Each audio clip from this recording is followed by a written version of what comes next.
حضرت سیدنا ابراہیم خلیل اللہ علی نبینا علیہ الصلاۃ والسلام کا تذکرہ قرآن مجید نے کئی جگہوں پہ بیان فرمایا ہے۔ نبی پاک صلی اللہ تعالی علیہ وسلم نے ارشاد فرمایا ہے کہ میں ملت ابراہیم پہ ہوں۔ حضرت ابراہیم علیہ الصلاۃ والسلام کے سیرت کو، سوانح کو، ان کی زندگی کے واقعات کو قرآن مجید نے متعدد مقامات پہ بیان کیا ہے۔ انبیاء کرام علیہم السلام 1,24,000 کم و بیش ہوئے، لیکن دین اسلام میں نبی پاک علیہ السلام کی امت میں جو مقام حضرت ابراہیم کا ہے وہ بس انہی کا ہے۔ ان کی زندگی ایک بڑی خوبصورت، بڑی منفرد اور مسلمانوں کے لیے بڑی اسوہ نور دینے والی زندگی ہے۔ نبی پاک صلی اللہ علیہ وسلم نے فرمایا میں اپنے باپ حضرت ابراہیم کی دعا بن کے دنیا میں آیا ہوں۔ اور پھر محبوب پاک سید عالم صلی اللہ تعالی علیہ وسلم نے اپنی امت میں بھی جناب ابراہیم کے طریقے کو جاری رکھا۔ صحابہ نے قربانی کے بارے میں حضور سے پوچھا ما ہذہ الاضحیہ، یا رسول اللہ صلی اللہ علیہ وسلم یہ قربانی کیا ہے؟ تو فرمایا سنت ابیکم ابراہیم، یہ تمہارے باپ حضرت ابراہیم کا طریقہ ہے، یہ تمہارے باپ حضرت، حالانکہ قربانی نبی پاک صلی اللہ علیہ وسلم کا بھی طریقہ ہے، لیکن فرمایا تمہارے باپ حضرت ابراہیم، حضرت ابراہیم کے ذکر کو باقی رکھا۔ اللہم صلی علی محمد وعلی آل محمد کما صلیت علی ابراہیم وعلی آل ابراہیم، ان کے تذکرے کو باقی رکھا دین کے اندر۔ حضرت ابراہیم بڑی امتیازی شان والے نبی ہیں، بڑی امتیازی شان والے۔ رب کریم کا وہ دوست جس نے کوئی چیز بچا کے نہیں رکھی، ہر شے ہی اپنے رب کی بارگاہ میں پیش کر دی۔ چند چیزوں سے انسان کو بڑا پیار ہوتا ہے، گھر اسے بڑا پیارا ہوتا ہے۔ وہ بڑا خوبصورت ہوٹل، 5 سٹار ہوٹل میں رہا، وہ اسلام آباد گیا، کسی سفر پہ گیا تو بڑے اعلیٰ قسم کے اس کو کھانے ملے، بڑی چیزیں ملی، لیکن کبھی دائیں کروٹ کبھی بائیں کروٹ۔ تو ساتھ بیڈ پہ دوست تھا تو اس نے کہا صاحب سو جاؤ، تو اس نے کہا یار جو مزہ اپنے گھر میں سونے کا ہے وہ کسی اور جگہ تھوڑی ہے۔ گھر بڑا پیارا ہوتا ہے، انسان لگاؤ ہوتا ہے، جس بے تکلفی سے، سکون سے، آرام سے انسان اپنے گھر میں وقت بتاتا ہے، کہیں اور مشکل ہو جاتا ہے۔ دوسرا، انسان کو اولاد بڑی پیاری ہوتی ہے، بڑی عجیب شے، نہ ہو تب بھی بڑا دکھ ہے، اور ہونے کے بعد بھی اس کی بڑی آزمائشیں، یہ بڑی ایک میٹھی چیز ہے۔ اولاد ایک بڑا عجیب سا میوہ ہے، پتہ نہیں یہ کس انجیکشن کا نام ہے کہ چھاتی پر چڑھ جائے تو اللہ سکون عطا فرما دیتا ہے، پتہ نہیں کس ٹھنڈی دولت کا نام رب کریم نے اولاد رکھا ہے، بڑی پیاری ہوتی ہے اولاد۔ پھر تیسری چیز انسان کی اپنی جان ہے، اور یہ اتنی قیمتی شے ہے کہ اللہ کریم نے فرمایا کہ اگر تیری گردن پہ کوئی آدمی پستول رکھ کے، تلوار تیرے گلے پہ رکھ کے کہے نا کہ رب کا انکار کر دے ورنہ مار دوں گا، تو فرمایا وقتی طور پہ میری ذات کا انکار کر پر جان بچا جا۔ اگر تو مرنے کے قریب ہو گیا ہے اور حرام شے کھائے بغیر تو بچ نہیں سکتا، مر جائے گا، تو فرمایا چل تو اس طرح کر حرام کھا کے جان بچا، پر جان بچانا فرض ہے، ضروری ہے۔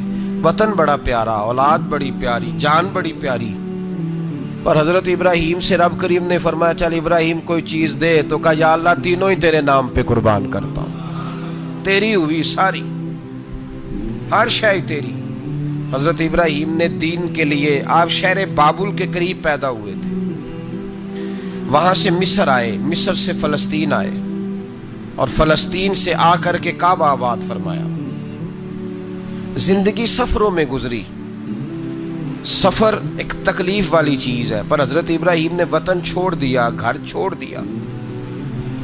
جان بڑی عزیز ہوتی ہے اصل میں نا، جب انسان جد و جہد کرتا ہے نا دین کے لیے تو اس کے راستے میں بڑی چیزیں آتی ہیں، کبھی اولاد، کبھی گھر، کبھی باہر، کبھی حکومتیں، کبھی سیاستیں، کبھی چدراہٹیں، اس کے راستے میں بڑا کچھ آتا ہے اور اسے ہر چیز کو فیس کرنا پڑتا ہے. گھر کے اندر بھی جنگ ہوتی ہے اور گھر کے باہر بھی لڑائی ہوتی ہے. یہ آسان ہے ہی نہیں. ہم تو خیر ہتھیار چھوڑ کے پھینکنے والے لوگ ہیں، ہم بھولے بھالے لوگ ہیں. ہم کہتے ہیں میں نے تو کہا تھا مہندی نہ کرو، پر بیٹے نہیں مانے، بولے جو ہوئے. اسی طرح حالانکہ اگر وہ بیٹا کہے نا کہ ابا جی لاؤ زندگی میں سارا کچھ میرے نام کرو، تو پھر ہم بولے نہیں ہوتے اور اس وقت ہم تیز ہوتے ہیں، کہتے ہیں یہ کیسے ہو سکتا ہے، ہاتھ کاٹ کے دے دوں. اس وقت نہیں. دین کے معاملے میں بولے ہوتے ہیں. بیٹا بد مذہب کے پاس جا رہا ہے تو اس وقت ہم بولے بھالے ہیں، کوئی عرض نہیں. لیکن اگر وہ اپنی پسند کی شادی کرے ہمیں کراس کر کے، پھر ساتھ ہی ہم تیز ہو جاتے ہیں. تو حضرت ابراہیم نے جب دین کے لیے نکلے تو جد و جہد کی، گھر کے اندر بھی گھر کے باہر بھی. آپ کے والد کا نام طارق ہے، وہ توحید پرست تھے، ایماندار تھے، پرہیزگار تھے. آپ کے چچا کا نام آزر ہے، وہ بت پرست تھے، بت بیچا کرتے تھے.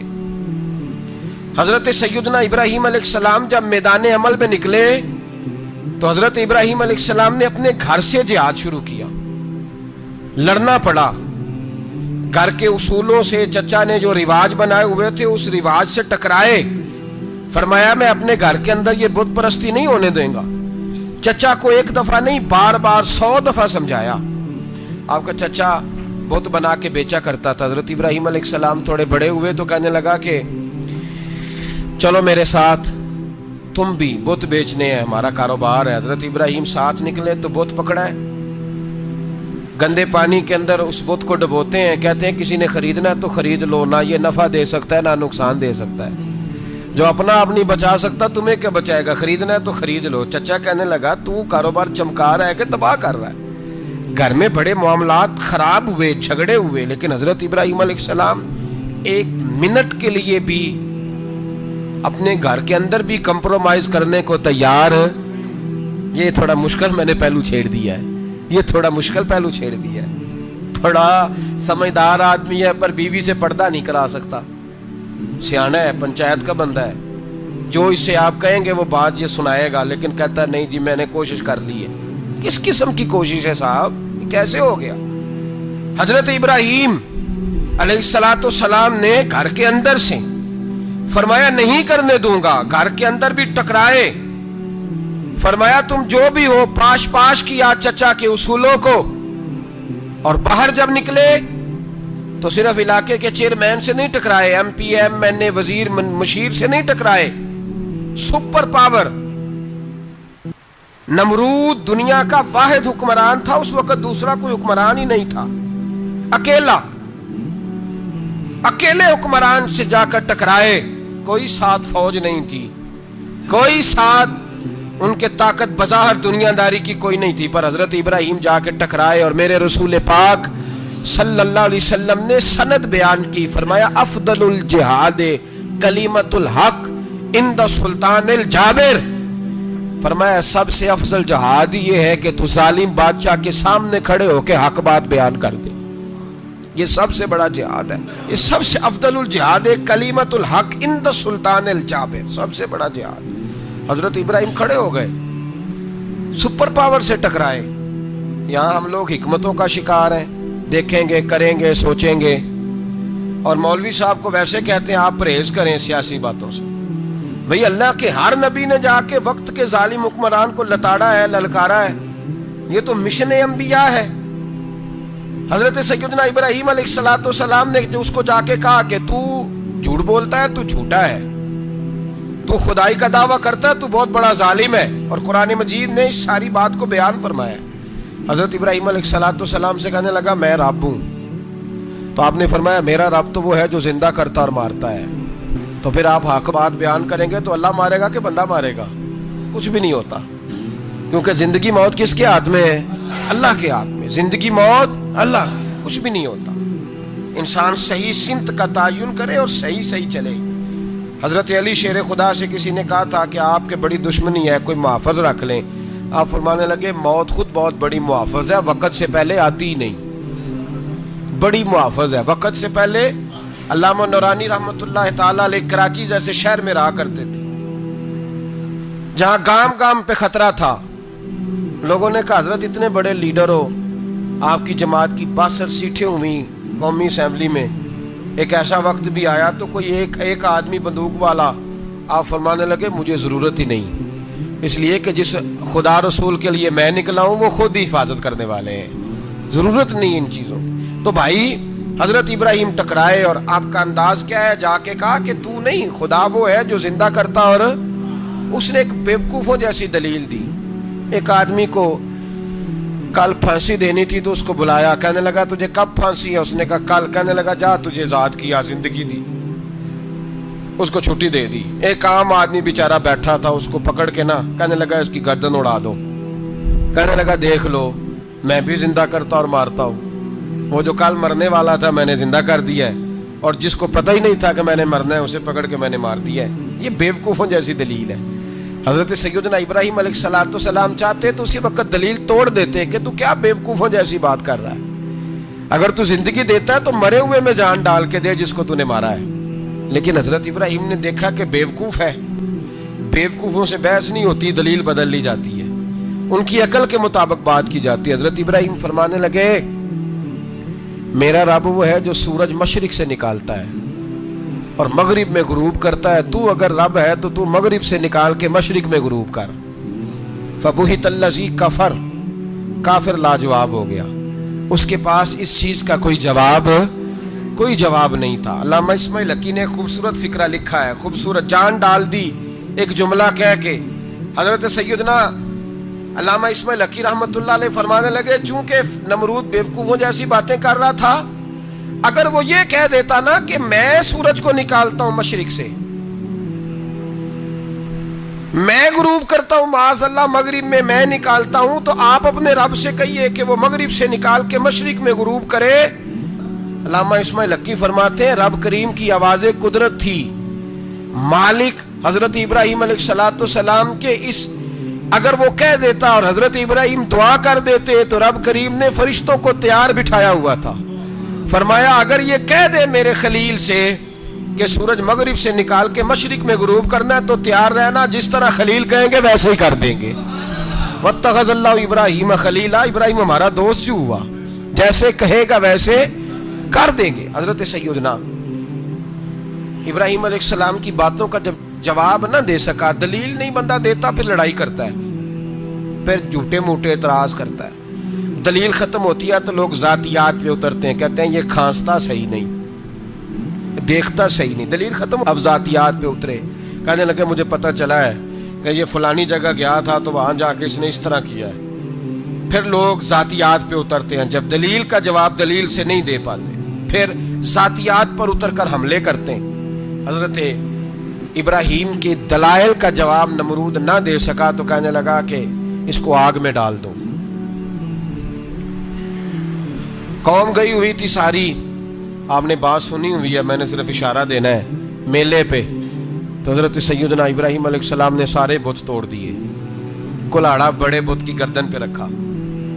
واپس آئے, کہنے لگے بت کس نے توڑے ہیں؟ تو فرمایا اس سے پوچھ لو جس کی گردن پہ کلاڑا ہے.